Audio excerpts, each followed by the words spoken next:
نحمده ونصلي على رسوله الكريم أما بعد فأعوذ بالله من الشيطان الرجيم بسم الله الرحمن الرحيم ولقد جئناهم بكتاب فصلناه على علم هدى ورحمة لقوم يؤمنون هل ينظرون إلا تأويله يوم يأتي تأويله يقول الذين نسوه من قبل قد جاءت رسل ربنا بالحق فهل لنا من شفعاء فيشفعوا لنا أو نرد فنعمل غير الذي كنا نعمل قد خسروا أنفسهم وزل عنهم ما كانوا يفترون إن ربكم الله الذي خلق السماوات والأرض في 6 أيام ثم استوى على العرش يغشي الليل النهار يطلبه حثيثا والشمس والقمر والنجوم مسخرات بأمره ألا له الخلق والأمر تبارك الله رب العالمين ادعوا ربكم تضرعا وخفيا إنه لا يحب المعتدين ولا تفسدوا في الأرض بعد إصلاحها وادعوه خوفا وطمعا إن رحمة الله قريب من المحسنين صدق اللہ العظیم۔ فرمایا کہ وَلَقَدْ جِئْنَاهُمْ، بے شک ہم لائے ہیں بکتاب آپ کے پاس ایسی کتاب فَصَّلْنَاهُ عَلَىٰ عِلْمٍ، جس میں ہم نے اپنے علم کے مطابق پوری تفصیل بیان کر دی ہے۔ یعنی مکہ کے قریش اور کو کہا جا رہا ہے کہ اب ایسی کتاب آپ کے پاس آ گئی ہے جس میں اللہ رب العزت نے اپنے علم اور حق کے مطابق پوری تفصیل بیان کر دی۔ پوری تفصیل کس بات کی؟ کہ یہ کتاب آخرت میں نجات کیسے دلوائے گی، آخرت میں کامیابی کیسے ہوتی ہے۔ قرآن مجید جو ہے ہمارے ہاں یہ غلط فہمی پائی جاتی ہے کہ فزکس کی، کیمسٹری کی اس طرح کی کتاب نہیں ہے۔ قرآن مجید کتاب ہدایت ہے، آخرت کی نجات کا ذریعہ ہے، اور قرآن مجید کا موضوع یہ ہے کہ آخرت میں انسان کیسے کامیاب ہوگا۔ باقی ساری چیزیں ضمنی ہیں، اصل چیز جو قرآن میں ہے وہ یہ ہے کہ آخرت کے لیے ہم نے کیسے تیاری کرنی ہے، یہی ہدایت ہے۔ اور میں اس حساب سے ہم نے قرآن میں پوری تفصیل بیان کر دی ہے۔ دنیا کے جو معاملات ہیں اس کے لیے انسان کو اللہ نے عقل دی ہے، اپنی عقل سے فیصلہ کرے، عقل سے رہنمائی لے، عقل کے مطابق کام کرے۔ آخرت کے بارے میں چونکہ انسان کو کچھ معلوم نہیں تھا اور نہ انسان اس کو دیکھ سکتا تھا، اس لیے اللہ نے فرمایا کہ میں نے پوری تفصیل اس کتاب میں اس کے بارے میں بیان کر دی ہے۔ ہدی ورحمۃ لقوم یؤمنون، فرمایا اس کتاب میں ہدایت بھی ہے اور ماننے والی قوم کے لیے رحمت بھی ہے۔ جو اس پر ایمان رکھیں گے اللہ ان کو اپنی رحمت نصیب فرمائیں گے، اور جب رحمت نصیب فرمائیں گے تو آخرت میں کامیاب ہو جائیں گے۔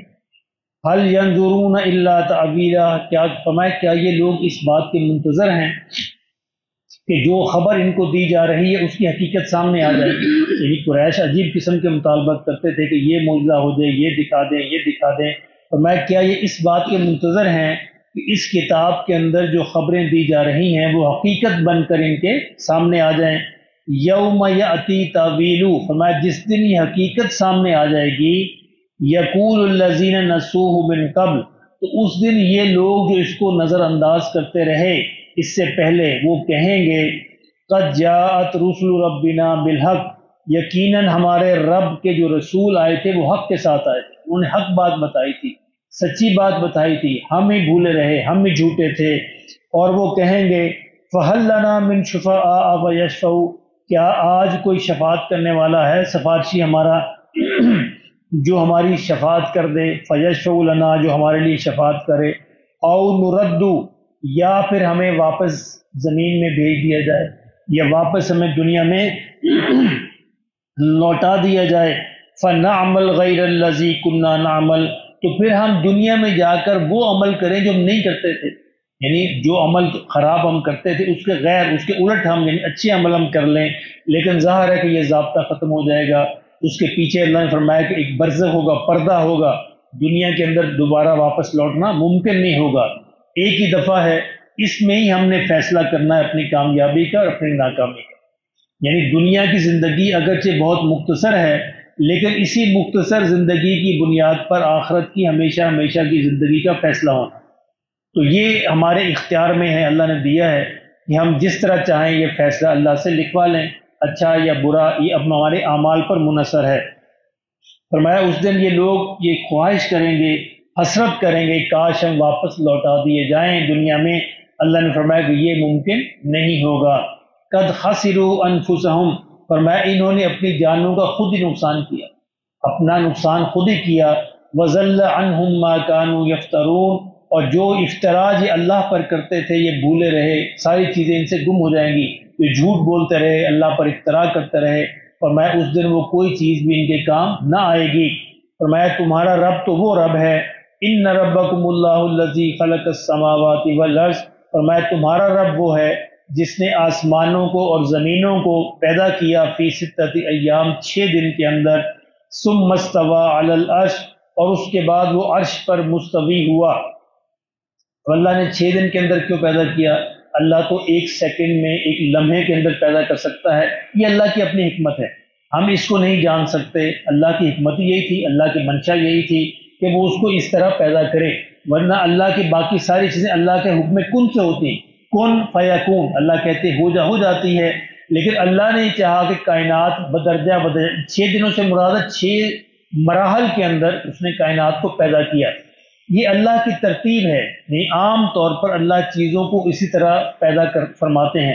اب دیکھیں اللہ اس بات پر قادر ہے کہ وہ پکی پکائی روٹی ہم پر نازل کر دے، یعنی پکی پکائی روٹی آسمان سے نازل ہو، ہمارے اللہ کے لیے مشکل نہیں، لیکن اللہ نے اس کے لیے پورا ایک نظام بنایا ہے۔ اب بارش برستی، بادل آتے ہیں، بارش برستی ہے، زمین زندہ ہوتی ہے، ہل چلایا جاتا ہے، بیج ڈالا جاتا ہے، بیج سے کونپلیں نکلتی ہیں، کونپلیں بڑی ہوتی ہیں، اس سے پروان چڑھتی ہیں، پوری ایک وہ پودا بنتا ہے، پودے کے اندر خوشے لگتے ہیں، خوشے کے اندر گندم بنتی ہے، سورج اس کو پکاتا ہے، وہ پکتی ہے، یعنی پورے 6-7 مہینے کا پروسیس ہوتا ہے جس میں یہ تربیت پا کر وہ گندم آتی، پھر گندم انسان تک پہنچنے کے اندر پھر مراحل ہیں، اور تب انسان اس روٹی کھانے کے قابل ہوتا ہے۔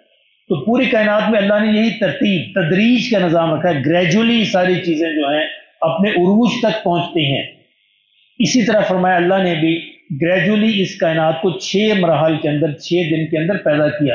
اب اللہ کا دن جو ہے اپنا دن ہے، یعنی قرآن مجید میں 2 جگہ آتا ہے، بعض جگہ یہ آتا ہے کہ بعض مراحل میں اللہ کا دن ہمارے 1000 سال کے برابر ہوتا ہے، اور بعض مراحل میں اللہ کا ایک دن ہمارے 50,000 سال کے برابر ہوتا ہے۔ سورہ معارج میں اللہ نے فرمایا کہ تعرج الملائکۃ والروح الیہ فی یوم کان مقدارہ 50,000 سنہ، یعنی فرشتے اور جبرائیل اس تک پہنچتے، حکم دینے پہنچتے ہیں، فرمایا تمہاری زمین کے اعتبار سے 50,000 سال بیت جاتے ہیں، تب وہ اللہ کی بارگاہ میں پہنچتے ہیں۔ تو اللہ کے دن جو ہیں ہماری کائنات کے دنوں کے اعتبار سے نہیں ہوتے، اس دنوں کے اعتبار سے اللہ نے اس کائنات کو 6 دن میں پیدا کیا۔ اب یہ کہا جاتا ہے کہ تورات کے اندر بھی یہی بیان ہے، یعنی بائبل کے اندر بھی یہی بیان ہے۔ اچھا کیسے پتہ چلتا ہے کہ بابل میں تحریف ہوئی؟ اب بائبل میں یہ کہا کہ اللہ نے اس کائنات کو 6 دن میں پیدا کیا اور پھر 7ویں دن آرام کیا۔ اب یہ تحریف ہے، یہ قرآن کے خلاف ہے، یہ تحریف ہے، یہ اس کے اندر بات اضافہ کی گئی ہے۔ اللہ کو آرام کی ضرورت نہیں، اللہ کو آرام کی ضرورت نہیں۔ اللہ نے آیت الکرسی کے اندر اس بات کو بیان فرمایا کہ اس کو کسی چیز کے آرام کی ضرورت نہیں، یہ بائبل کے اندر تحریف ہے۔ اس سے جس نے بائبل پڑھنی ہو وہ قرآن مجید کی روشنی میں پڑھے، پھر تو بچا رہے گا ورنہ گمراہ ہوگا۔ فرمایا ثم استوى علی العرش، یہ پھر کائنات کو پیدا کر کے 6 دن میں فرمایا پھر وہ عرش پر متمکن ہوا، اپنے تخت پر بیٹھا۔ اب وہ تخت پر کیسے بیٹھا؟ یہ اس کو امور متشابہات کہتے ہیں، یعنی یہ اللہ ہی جانتا ہے، ہم اس کی حکمت کو، اس کی شکل کو اور اس کی صورت کو ہم نہیں جان سکتے۔ یہ امور متشابہات ہیں جن کے بارے میں اس دنیا میں ہم معلوم نہیں کر سکتے۔ اللہ کے بارے میں، قیامت کے بارے میں، آخرت کے بارے میں، فرشتوں کے بارے میں، جنت دوزخ کے بارے میں، یہ سارے امور متشابہات ہیں جن کی حقیقت ہم اس دنیا میں نہیں پا سکتے، کیونکہ ان کی کوئی مثال موجود نہیں۔ انسان مثالوں سے سمجھتا ہے نا، اب یہ مثال ہمارے سامنے ہے ہی نہیں، وہ تو جب سامنے آنکھوں کے آئیں گے تو پھر ہمیں معلوم ہوگا کہ ان کی حقیقت کیا تھی۔ فرمایا یہ 6 دن میں پیدا کر کے اللہ اپنے عرش پر بیٹھا، اور فرمایا یغشی اللیل النہار، یہ پھر فرمایا جو رات جو ہے یہ دن کو ڈھانپ لیتی ہے، یہ بھی اسی کے حکم سے ہوتا ہے کہ دن چڑھا ہوتا ہے، اب دن کو کون سی چیز ڈھانپتی ہے؟ رات ڈھانپ لیتی ہے۔ یطلبہ حثیثا، وہ رات فرمایا دوڑتی ہوئی اس کے پیچھے آتی ہے، اور دن جو ہے غروب ہو جاتا ہے، رات چھا جاتی ہے۔ والشمس والقمر والنجوم مسخرات بامری، فرمایا اسی طرح سورج بھی اور چاند بھی اور ستارے بھی، وہ بھی اس کے امر کے حکم کے پابند ہیں، اس کے تحت وہ اپنے اپنے کام کے اندر لگے ہوئے ہیں۔ الا لہ الخلق والامر، میں لوگوں یہ جان لو، خبردار رہو کہ تخلیق بھی اللہ ہی نے کی ہے اور حکم بھی اسی کا چلتا ہے۔ یہ ان لوگوں کا رد ہے اس میں، بعض لوگ یہ سمجھتے ہیں کہ کائنات کا خالق تو اللہ ہی ہے، لیکن وہ کائنات کو خلق کرنے کے بعد فارغ ہو گیا، اب اس نے اپنے اختیارات دوسروں کو سونپ دیے۔ اب اللہ نے فرمایا کہ یہ نہیں ہے، پیدا بھی میں نے کیا، تخلیق بھی میں نے کیا، اور اس کو چلا بھی میں ہی رہا ہوں، میرے ہی حکم سے چل رہی ہے، میرے علاوہ کائنات میں کسی کا حکم نہیں چلتا۔ تبارک اللہ رب العالمین، فرمایا سارے جہانوں کا رب جو ہے بڑی برکت والا ہے، بڑی عظمت والا ہے۔ اس لیے ادعوا ربکم تضرعا وخفیہ، اس لیے تم اپنے رب کو گڑ گڑا کر چپکے چپکے اس کو پکارا کرو، یعنی چیخنے کی ضرورت نہیں ہے، اونچی بولنے کی ضرورت نہیں ہے۔ تمہارا رب جو ہے دلوں کی سرگوشیاں سنتا ہے، وہ تمہارے دلوں کے اندر جو گمان گزرتے ہیں اس کو بھی جانتا ہے، اس کے اندر اس کو اونچا بولنے کی ضرورت نہیں، میں گڑ گڑایا کرو وخفیۃ، اور چپکے چپکے اس سے باتیں کیا کرو، کسی دوسرے کو سنانے کی ضرورت بھی نہیں۔ انہ لا یحب المعتدین، فرمایا جو حد سے بڑھ جاتے ہیں اللہ ان کو پسند نہیں فرماتا۔ ولا تفسدوا فی الارض بعد اصلاحها، فرمایا زمین کے اندر اصلاح کے بعد اس میں فساد نہ پھیلاؤ۔ اب یہ اصلاح کیا ہے؟ یہ اصلاح یہ ہے کہ انبیاء جب تشریف لاتے ہیں تو دنیا سے شرک کے خاتمہ فرما دیتے ہیں، اور پھر اس کے بعد ایک عرصہ گزرتا ہے وہ شرک پھر آ جاتا ہے، تو یہ اس فساد سے مراد شرک ہے۔ فرمایا جب ہم نے اپنے انبیاء کے ذریعے اس شرک کو ختم کر دیا تو پھر دوبارہ اس کے اندر تم مبتلا نہ ہو۔ جو شرک کے اندر مبتلا ہوگا وہ گویا زمین کے اندر فساد برپا کرے گا۔ وَادْعُوهُ خَوْفًا وَطَمَعًا، وہی ایک ذات ہے، فرمایا اس کو تم خوف اور طمع کے درمیان پکارو۔ ایمان جو ہے خوف اور امید کے درمیان ہے، اللہ سے خوف بھی ہو اور اللہ سے امید بھی ہو، اس کے درمیان امید ہے۔ اگر صرف امید ہی امید ہے تو پھر بھی ایمان کامل نہیں ہے، اگر صرف خوف ہی خوف ہے، ڈر ہی ڈر ہے تو پھر بھی ایمان کامل نہیں ہے۔ یہ آیت اس بات کی صداقت ہے، اللہ نے فرمایا کہ مجھے خوف بھی رکھو، ڈر بھی رکھو اور مجھ سے امید بھی رکھو۔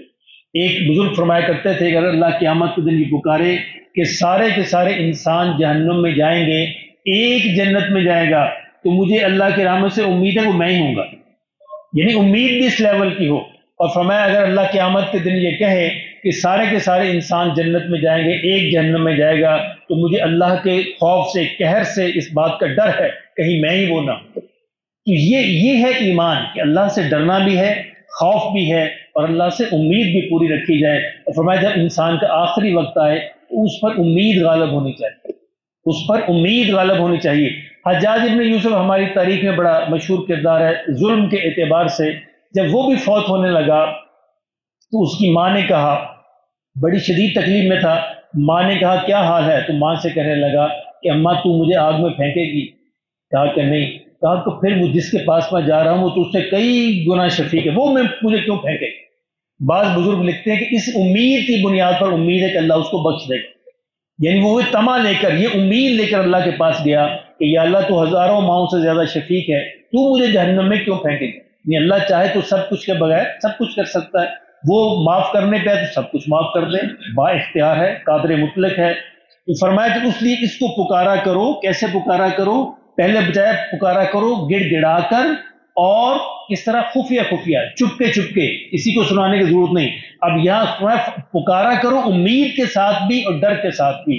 ان رحمت اللہ قریب من المحسنین، فرمایا جو اس طرح کے محسن لوگ ہیں، نیکی کے اندر وہ بڑے پکے ہیں، اللہ کی رحمت ان کے قریب ہی ہے، دور نہیں ہے، کہیں ڈھونڈنے کی ضرورت نہیں، کسی بابے کے پاس جانے کی ضرورت نہیں، کسی پیر کے پاس جانے کی ضرورت نہیں۔ اللہ کے نبی نے بتا دیا ہے کہ وہ رحمت تمہارے قریب ہے، ارد گرد ہوتی ہے، تمہارے دلوں کے پاس ہوتی ہے، بس اس کو پکارنے کی ضرورت ہے۔ سچے دل سے پکارو گے تو اللہ جو اللہ نے فرمایا کہ میں تمہاری شاہ رگ سے قریب ہوں، وَنَحْنُ أَقْرَبُ إِلَيْهِ مِنْ حَبْلِ الْوَرِيدِ، صرف تمہاری سچائی، تمہارے دل کا خلوص اس کو چاہیے، اور جو ہی تمہارے دلوں کا خلوص آئے گا، دل سے اس کو پکارو گے، اللہ کو سب سے قریب پاؤ گے۔ اللہ پاک ہمیں نصیب فرمائے۔